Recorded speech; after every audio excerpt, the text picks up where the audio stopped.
আসসালামু আলাইকুম ভিউয়ার্স, আশা করি সবাই ভালো আছেন। আজকে আমরা বেশ কিছু গুরুত্বপূর্ণ আমল সম্পর্কে জানব, যেগুলো পালন করলে আমরা অত্যন্ত সওয়াবের অধিকারী হব এবং আমাদের জন্য জান্নাত লাভ সহজ হয়ে যাবে।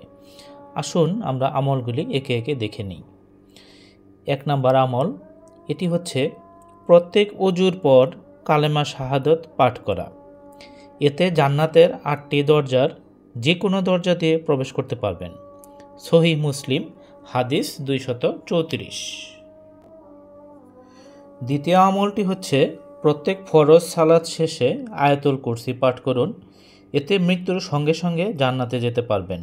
সহিহ নাসাই সিলসিলা আস সহিহা হাদিস 972। তৃতীয়টি হচ্ছে প্রত্যেক ফরজ সালাত শেষে 33 বার সুবহানাল্লাহ, 33 বার আলহামদুলিল্লাহ, 33 বার আল্লাহু আকবার এবং একবার লা ইলাহা ইল্লাল্লাহু ওয়াহদাহু লা শারীকা লাহু লাহুল মুলকু ওয়া লাহুল হামদু ওয়া হুয়া আলা কুল্লি শাইইন কাদির পাঠ করুন। এতে আপনার অতীতের সব পাপ ক্ষমা হয়ে যাবে। সহিহ মুসলিম হাদিস 1228।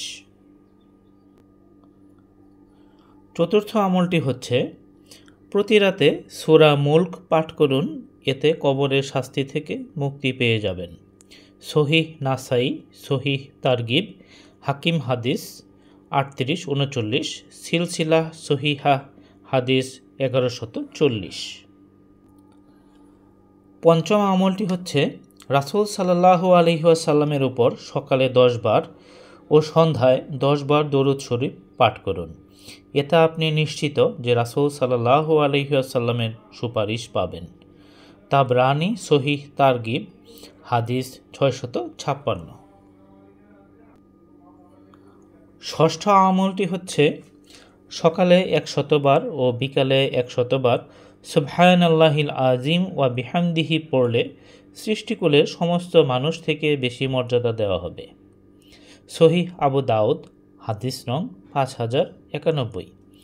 হযরত জাবের রাদিয়াল্লাহু তাআলা আনহু থেকে বর্ণিত, রাসূল সাল্লাল্লাহু আলাইহি ওয়াসাল্লাম ইরশাদ করেন, যে ব্যক্তি সুবহানাল্লাহিল আযীম ওয়া বিহামদিহি পাঠ করে তার জন্য জান্নাতে একটি খেজুর গাছ রোপণ করা হয়।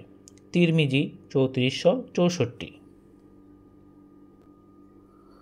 সপ্তম আমলটি হচ্ছে সকালে 100 বার ও সন্ধ্যায় 100 বার সুবহানাল্লাহি ওয়া বিহামদিহি পাঠ করলে কিয়ামতের দিন তার চেয়ে বেশি সওয়াব আর কারো হবে না। সহিহ মুসলিম হাদিস নং 2692।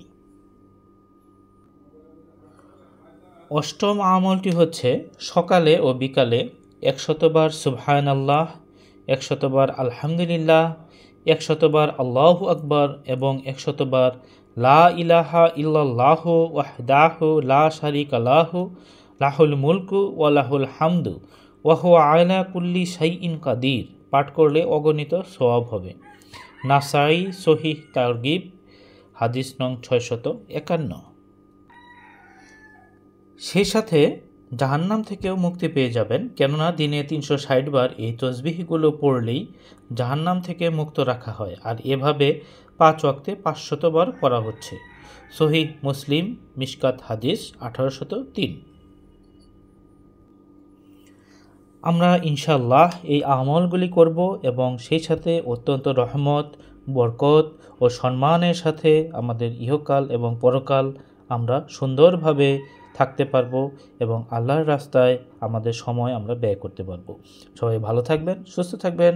ইনশাআল্লাহ পরবর্তী ভিডিওতে আবার দেখা হবে। আসসালামু আলাইকুম ওয়া রাহমাতুল্লাহি ওয়া বারাকাতুহু।